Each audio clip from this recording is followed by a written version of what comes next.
City. Yes. You were born there? I was born at Viraca, Tanduanes, but I was raised here in Navotas. Navotas City. Yes. Catanduanes, so far. Yeah. It's an island in Bicol region, right? Correct. Okay. So, when was the last time you were in Catanduanes? Nakabalik ka pa ba?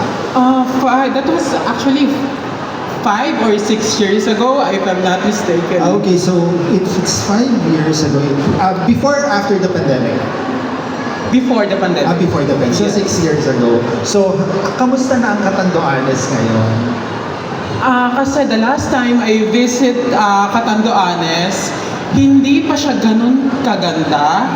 Pero kasi siguro after pandemic, siguro 3 years ago po, pumunta po kasi yung older brother ko together with my mom kasi kailangan po nilang asikasuhin yung birth certificate ko, which kasi may mga letters po doon na hindi maintindihan. So kailangan po pumunta sa local registrar para makipag-communicate.